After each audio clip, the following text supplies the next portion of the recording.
ನಮಸ್ಕಾರ ಸ್ನೇಹಿತರೆ. ಇವತ್ತು ನಾವು ವಿಧಾನಸೌಧ ಹತ್ರ ಇದ್ದೀವಿ. ನಾವು ಒಂದು ಲೆಟರ್ ಪ್ರಿಪೇರ್ ಮಾಡಿದ್ದೀವಿ. ಇದು ಕಾನೂನಿನಲ್ಲಿ ಬರಬೇಕು ಅಂತೇಳಿ. ಈ ವಿಷಯ ಏನಪ್ಪಾ ಅಂತಂದ್ರೆ, ಭಾರತದ ಜನಪ್ರತಿನಿಧಿ ಕಾರ್ಮಿಕನಾಗಿ SOP ಪ್ರಕಾರ ಕೆಲಸ ಮಾಡುವಂತೆ ಕಾನೂನು ಬರಬೇಕು ಮತ್ತು ರೈಟ್ ಟು ರೀಕಾಲ್ ಕಾನೂನು ಬರಬೇಕು. ಇದು ನಾನೊಬ್ಬ ಭಾರತೀಯ ಪ್ರಜೆಯಾಗಿ ನನ್ನ ಕೈಲಿ ಈ ವೋಟರ್ ದಿವಸ ಮಾತ್ರ ನನ್ನ ಕೈಲಲ್ಲ ಅಧಿಕಾರ, 5 ವರ್ಷನೂ ನನ್ನ ಕೈಲೇ ಅಧಿಕಾರ ಇರಬೇಕು. ಅದೇ ನಿಜವಾದ ಪ್ರಜಾಪ್ರಭುತ್ವ. ಸಂವಿಧಾನದಲ್ಲೂ ಇದನ್ನೇ ಹೇಳಿರೋದು. ಆದ್ರೆ ವಾಸ್ತವಿಕವಾಗಿ ಇವತ್ತು ಆ ತರ ಇಲ್ಲ. ಹಾಗಾಗಿ ನೋಡಿ, ನಾವು ಇವತ್ತು ವಿಧಾನಸೌಧದಲ್ಲಿ ನೋಡ್ತೀವಿ, ಏನೇ ಕೆಲಸ ಆಗ್ಬೇಕಾದ್ರೂ ನಮ್ಮ ಏರಿಯಾದಲ್ಲಿ ಬಂದಿರೋ ಒಬ್ಬ ನಾಯಕನ ಹತ್ರ ಹೋಗೋದಕ್ಕೂ ಒಂದು ದೊಡ್ಡ ಸಮೂಹನೇ ಅವ್ರ ಸುತ್ತಲೂ ಇರುತ್ತೆ. ಸಾಮಾನ್ಯ ಮನುಷ್ಯ ಅವ್ರ ಹತ್ರ ಹೋಗಕ್ಕೆ ಆಗಲ್ಲ. ಆ ಪರಿಸ್ಥಿತಿ ಇದೆ ಇವತ್ತು. ಆದ್ರೆ ಇದು ಪ್ರಜಾಪ್ರಭುತ್ವದಲ್ಲಿ ಇದೀವಾ? ಖಂಡಿತ ಇಲ್ಲ. ನಾವು ಇವತ್ತು ಪ್ರಜಾಪ್ರಭುತ್ವದಲ್ಲೇ ಇಲ್ಲ. ಯಾಕಂದ್ರೆ ವಿದ್ಯಾರ್ಥಿಗಳು ಧಾರವಾಡದಲ್ಲಿ ಲಕ್ಷಾಂತರ ಜನ ಹೋರಾಟ ಮಾಡಿ ಇವತ್ತು ಅವ್ರಿಗೆ ಏನ್ ಬೇಕೋ ಅದನ್ನ ಪಡ್ಕೊಬೇಕಾಗಿರುವಂತ ಪರಿಸ್ಥಿತಿ ಬಂದಿದೆ. ಮತ್ತೆ ಇದೆಲ್ಲಿ ಪ್ರಜಾಪ್ರಭುತ್ವ? ನಮ್ಗೆ 5 ವರ್ಷನೂ ನಮಗ್ ಬೇಕಾಗಿರೋದ್ ಪಡ್ಕೊಳ್ಳೋದಕ್ಕೋಸ್ಕರನೇ ಪ್ರಜಾಪ್ರಭುತ್ವನೇ ವಿನಃ ನಾವು ಒಬ್ಬ ಸಾಮಾನ್ಯ ಪ್ರಜೆಯಾಗಿ ನನ್ಗೇನು ಆತರ ಹೋರಾಟ ಮಾಡದೇ ಇರನೆ ಸಿಕ್ಲಿಲ್ಲ ಅಂದ್ರೆ ಏನ್ ಪ್ರಯೋಜನ? ಹಾಗಾಗಿ ಸ್ನೇಹಿತರೆ, ಒಂದು ಲೆಟರ್ ಬರಿತಾ ಇದ್ದೀನಿ. ನಾವೆಲ್ಲರೂ ಬರಿತಾ ಇದೀವಿ, ನಾನು, ಅಮರ್ನಾಥ್ ಮತ್ತೆ ಹೇಮಂತ್. ಈ ಲೆಟರ್ ಉದ್ದೇಶ ಇಷ್ಟೇ: ಜನಪ್ರತಿನಿಧಿ 5 ವರ್ಷನೂ ಜನಗಳನ್ನ ಕೇಳಿ ಕೆಲಸ ಮಾಡ್ಬೇಕು. ಅದು ಯಾವ ತರ ಅಂತೇಳಿ ಇದ್ರಲ್ಲಿ ನಾನು ಕಾಮೆಂಟ್ ಬಾಕ್ಸ್ ಅಲ್ಲಿ ಹಾಕಿರ್ತೀನಿ ನೋಡಿ. ಇದು ಲೆಟ್ರು, ಮತ್ತೆ ಇದು 2ನೇ ಪೇಜು. ಇದ್ರು ಯಾರ್ಯಾರಿಗೆ ಲೆಟರ್ ಬರಿತಾ ಇದ್ದೀನಿ ಅಂತಂದ್ರೆ, ಶ್ರೀ ನರೇಂದ್ರ ಮೋದಿಜಿ ಅವ್ರಿಗೆ, ಮತ್ತೆ ರಾಷ್ಟ್ರಪತಿ ಶ್ರೀಮತಿ ದ್ರೌಪದಿ ಮುರ್ಮು ಮೇಡಮ್ ಅವ್ರಿಗೆ, ಅದಾದ್ಮೇಲೆ ಶ್ರೀ ಅಮಿತ್ ಶಾ ಅವ್ರಿಗೆ, ಅದಾದ್ಮೇಲೆ Shri Gyanesh Kumar election commissioner of India ಅವ್ರಿಗೆ, ಮತ್ತು Shri Arjun Ram Meghwal ministry of law. ಈ ತರದ್ದು ಲಾ ನಮ್ಗೆ ಬೇಕು ಅಂತೇಳಿ ಇಷ್ಟು ಜನಕ್ಕೆ ನಾನು ಒಂದು ಲೆಟರ್ ಬರಿತಾ ಇದ್ದೀನಿ. ಇದು ಕಾನೂನಲ್ಲೂ ಬರ್ಬೇಕು, ನಮ್ಮ ಸಂವಿಧಾನದಲ್ಲೂ ಬರ್ಬೇಕು. ಇದು ತಿದ್ದುಪಡಿ ಆಗ್ಲೇಬೇಕು. ಏನಕ್ಕಪ್ಪ ಅಂತಂದ್ರೆ, ಈ ಲೆಟರ್ ಅಲ್ಲಿ ಏನ್ ಬರ್ದಿದೆ ಅಂದ್ರೆ, ಇಲ್ಲಿ ಪ್ರಜಾಪ್ರಭುತ್ವದಲ್ಲಿ ಪ್ರಜೆಗಳೇ ಮಾಲೀಕರು ಮತ್ತು ಇಲ್ಲಿ ಪ್ರಜೆಗಳೇ ಹೈಕಮಾಂಡು.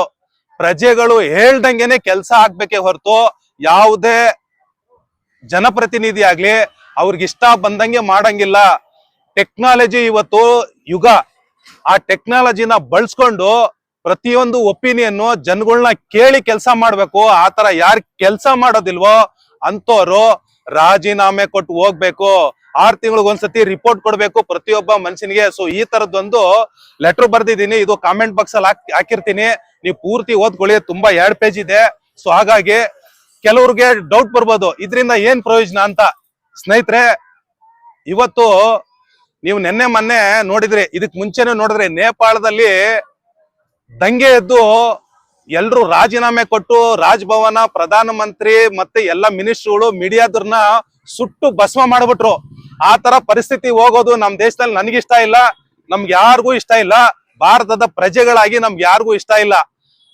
ಅದೇ ತರನೇ ನಾವೆಲ್ಲರೂ ವಿಚಾರವಂತರಾಗಿ, ಪ್ರಜ್ಞಾವಂತರಾಗಿ, ಧಾರವಾಡದಲ್ಲಿ ಆಗಿರೋ ತರ ಇನ್ನೊಂದು ಘಟನೆ ಆಗ್ಬಾರ್ದು. ಯಾರೋ ಒಬ್ಬ ವಿದ್ಯಾರ್ಥಿ ಕೆಲ್ಸ ಸಿಕ್ಲಿಲ್ಲ ಅಂತೇಳಿ ಆತ್ಮಹತ್ಯೆ ಮಾಡ್ಕೊಂಡು ಹೋಗ್ಬಿಟ್ರು. ಆ ತರ ಅದರಿಂದ ಸಾವಿರಾರು ಲಕ್ಷಾಂತರ ಜನ ಬಂದು ಹೋರಾಟ ಮಾಡಿ ನಮ್ಗೆ ವಯೋಮಿತಿ ಹೆಚ್ಚಳ ಮಾಡಿ ಮತ್ತೆ ಈಗಲೇ ಇಮ್ಮಿಡಿಯೇಟ್ ಕಾಲ್ಫಾರ್ಮ್ ಮಾಡಿ ಅಂತ ಹೋರಾಟಗಳು ಮಾಡಿದ್ರು. ಪ್ರಜಾಪ್ರಭುತ್ವದಲ್ಲಿ ಹೋರಾಟ ಮಾಡ್ಬಿಟ್ಟೆ ನಾವು ಪಡ್ಕೊಬೇಕಾ? ಮತ್ತೆ ಇನ್ನೆಂತ ಪ್ರಜಾಪ್ರಭುತ್ವ ಇದು? ಅದಕ್ಕೋಸ್ಕರ ಇದೊಂದು ತಿದ್ದುಪಡಿ ಆಗ್ಲೇಬೇಕು.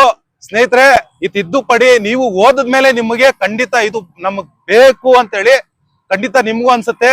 ನಿಮ್ಗೂ ಬೇಕಾದ್ರೆ ಡ್ರಾಫ್ಟ್ ಬೇಕಾದ್ರೆ ನಮ್ಮ ಒಂದು ಕಾಮೆಂಟ್ ಬಾಕ್ಸ್ ಅಲ್ಲಿ ಹಾಕಿರ್ತೀನಿ. ನೀವು ಈ ಡ್ರಾಫ್ಟ್ ನ ತಗೊಂಡು ನೀವುನು ನಮ್ಮ ಈ ಅಡ್ರೆಸ್ ಅಲ್ಲಿ ಏನೇನ್ ಯಾರ್ಯಾರು ಇದಾರೆ ಮೋದಿಜಿ ಅವರಿಗೆ, ರಾಷ್ಟ್ರಪತಿಗಳು ಎಲ್ಲಾರು ಲೆಟರ್ ಬರ್ದು ಕಾನೂನು ಬರ್ಲೇಬೇಕು.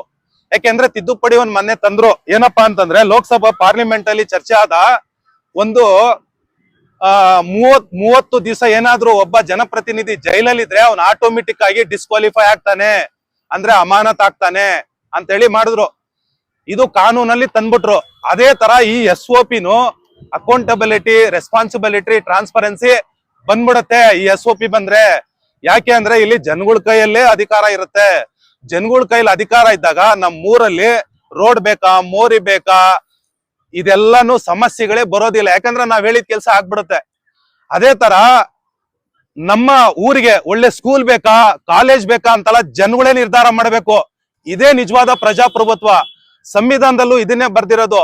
ಆದ್ರೆ ಇವತ್ತು ಇಲ್ಲಿ ಕುತ್ಕೊಂಡು 224 ಜನ ಶಾಸಕರು ಡಿಸೈಡ್ ಮಾಡ್ತಾ ಇದ್ದಾರೆ 6-7 ಕೋಟಿ ಜನದ ಭವಿಷ್ಯ. ಡೆಲ್ಲಿಯಲ್ಲಿ ಕುತ್ಕೊಂಡು 600 ಚಿಲ್ರೆ 543 ಜನ ಡಿಸೈಡ್ ಮಾಡ್ತಾ ಇದ್ದಾರೆ 140 ಕೋಟಿ ಜನ ಹೆಂಗ್ ಬದುಕ್ಬೇಕು ಅಂತ. ಇದಾ ಪ್ರಜಾಪ್ರಭುತ್ವ? ಇದಲ್ವೇ ಅಲ್ಲ ಪ್ರಜಾಪ್ರಭುತ್ವ.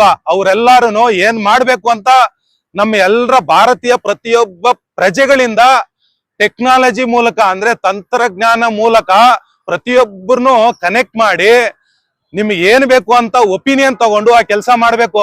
ಸೊ ಇದು ಬರ್ಬೇಕು.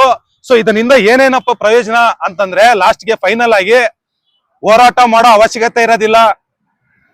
ರಸ್ತೆಯಲ್ಲಿ ಗುಂಡಿ ಬಿದ್ದಿದ್ದೇವೆ ಅಂತೇಳಿ ಗುಂಡಿ ಬಿದ್ದವೆ ಅಂತ ಹೇಳೋ ಅವಶ್ಯಕತೆ ಇಲ್ಲ.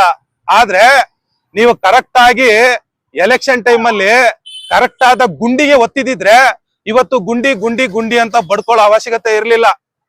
ಸೊ ಹಾಗಾಗಿ ನಾವೆಲ್ರೂ ಇನ್ಮೇಲಾದ್ರೂ ವಿಚಾರವಂತರಾಗಿ, ಪ್ರಜ್ಞಾವಂತರಾಗಿ, ನಮ್ ಕೈಲಿ ಅಧಿಕಾರ ಬೇಕು ಅಂತೇಳಿ ಇದು ಕಾನೂನಲ್ಲಿ ಬರ್ಬೇಕು. ಅಕಸ್ಮಾತ್ ಬಂದಿಲ್ಲ ಅಂತಂದ್ರೆ ನೆಕ್ಸ್ಟ್ ಎಲೆಕ್ಷನ್ ಟೈಮ್ ಅಲ್ಲಿ ಈ ತರ ನಾನು ಯಾರು ಮಾಡ್ಕೊಡ್ತಾರೋ ಅಂತವ್ರಿಗೆ ಓಟ್ ಹಾಕಿ ನಾನು ಅಂತವ್ರನ್ನ ಕಾರ್ಮಿಕರಾಗಿ ಆಯ್ಕೆ ಮಾಡ್ಕೊಂತೀನಿ.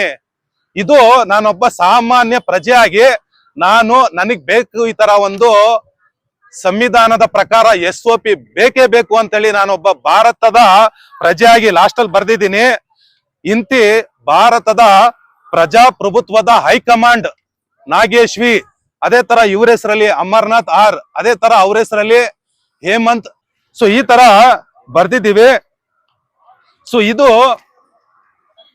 ನಾವು ಬರ್ದು ಕಳಿಸ್ತಾ ಇರೋದು ನಮ್ಗೆಲ್ರಿಗೂ ಬೇಕು. ನಿಮ್ಗೂ ಬೇಕಾ? ಡ್ರಾಫ್ಟ್ ಹಾಕಿರ್ತೀನಿ, ನೀವು ಕಳ್ಸಿ. ಅಷ್ಟೇ, ಏನಿಲ್ಲ.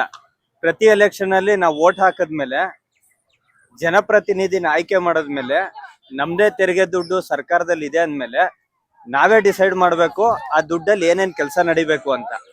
ಇದು ನಮ್ ಕೈಗೆ ಬರ್ಬೇಕು ಅಂದ್ರೆ ಸಂವಿಧಾನದಲ್ಲೂ ನಮ್ಮ ದೇಶದ ವ್ಯವಸ್ಥೆನೆ ಪ್ರಜಾಪ್ರಭುತ್ವ ವ್ಯವಸ್ಥೆ. ಆ ವ್ಯವಸ್ಥೆ ಬರ್ಬೇಕು ಅನ್ನೋದಕ್ಕೋಸ್ಕರ ನಾವಿವತ್ತು ಈ ಅರ್ಜಿಯನ್ನ ನಿಮ್ಗೆ ಯಾರ್ಯಾರು ಈ ಅಡ್ರೆಸ್ ಹೇಳಿದ್ರು ಅವ್ರು ಎಲ್ರಿಗೂ ಈ ಕಾಪಿನ ಕಳಿಸ್ತಾ ಇದೀವಿ ಇವತ್ತು. ನಿಮ್ಗೂ ಆತರ ಜವಾಬ್ದಾರಿ ಇದ್ರೆ, ನಿಮ್ಗೂ ಪ್ರಜಾಪ್ರಭುತ್ವ ಬೇಕು ಅನ್ಸಿದ್ರೆ ನೀವು ಈ ತರ ಕಳಿಸಿ. ಯಾಕೆ ಅಂದ್ರೆ ನಾವು ಕೇಳಿದ್ರೆ ತಾನೇ ಆ ಕಾನೂನುಗಳು ಬರೋದು. ಹೌದು, ಕೇಳದಲ್ಲೇ ಸುಮ್ನೆ ಹಿಂಗೆ ಗುಂಡಿ ಬಿದ್ದಿದೆ, ಅದಿದೆ ಇದಿದೆ ಅನ್ಕೊಂಡು ಸಮಸ್ಯೆಗಳನ್ನ ಹೇಳ್ಕೊಂಡಿದ್ರೆ ಈ ಸಮಸ್ಯೆಗಳು ಹಿಂಗೆ ಇರ್ತವೆ. ಅದಕ್ಕೆ ಪರಿಹಾರ ಅಂದ್ರೆ ನಾವ್ ಈ ರೀತಿ ಏನಾದ್ರೂ ಒಂದು ಕಾನೂನಲ್ಲಿ ಬದಲಾವಣೆ ಬರೋದಕ್ಕೆ ನಾವೆಲ್ಲರೂ ಕೇಳಿದ್ರೆ ಬರುತ್ತೆ. ಕೇಳ್ಬೇಕು ಅನ್ನಿಸ್ತಿದೆ, ನಾವು ಕೇಳ್ತಾ ಇದೀವಿ. ಎಲೆಕ್ಷನ್ ಮುಂಚೆ ಎಲ್ಲರನ್ನು ಕೇಳ್ತಾರೆ ಇವ್ರು, ಅಧಿಕಾರ ಬೇಕು ನಮ್ ಕೈಗೆ ಮಾಡ್ತೀವಿ ಅಂತ ಹೇಳ್ತಾರೆ. ಆದ್ರೆ ಅಧಿಕಾರ ಆದ್ಮೇಲೆ ವ್ಯವಸ್ಥೆ ಏನ್ ಬದಲಾಗ್ಬೇಕು ಅಂತ ನಮ್ಮನ್ನ ಯಾರು ಕೇಳೋದೇ ಇಲ್ಲ. ಅವ್ರಿಗೆ ಇಷ್ಟ ಬಂದಿದ್ದೇ ಮಾಡ್ಕೋತಾ ಇರ್ತಾರೆ. ಸೊ ಇದು ಬೇಕಾ ನಮ್ಗೆ? ಆದ್ರೆ ನಾವು ಇವತ್ತೇ ನಾವೆಲ್ಲರೂ ನಿರ್ಧಾರ ಮಾಡ್ಬೇಕು, ವಿಚಾರವಂತರಾಗಿ ನಾವೆಲ್ಲರೂ ಬದಲಾಗಿ ಪ್ರಜ್ಞಾವಂತರಾಗಿ ನಮಗ್ ಬೇಕಾಗಿರೋ ವ್ಯವಸ್ಥೆ ಮಾಡ್ಕೊಳ್ಳೋ ಅಂತ ಅಧಿಕಾರ ನಮ್ಮಲ್ಲಿ ಇಟ್ಕೋಬೇಕು. ಫೈನಲ್ ಆಗಿ ಒಂದ್ ಮಾತು ಹೇಳ್ತೀನಿ. ಸೊ ಸ್ನೇಹಿತರೆ, ಯಾರ್ಯಾರು ಈ ವಿಡಿಯೋ ನೋಡ್ತಾ ಇದೀರೋ ನಿಮ್ಗೆ ಖಂಡಿತ ಬೇಕು ಅನ್ಸಿದ್ರೆ ನೀವು ಲೆಟರ್ ಹಾಕಿ ಇದನ್ನ ನಿಮ್ಗೆ ಎಲ್ರಿಗೂ ವಿಷಯ ತಲುಪೋ ತರ ಶೇರ್ ಮಾಡಿ. ಸೊ ನಮಸ್ಕಾರ, ಮತ್ತೆ ಮುಂದಿನ ವಿಡಿಯೋದಲ್ಲಿ ಮತ್ತೆ ಸಿಗೋಣ. ನಮಸ್ಕಾರ.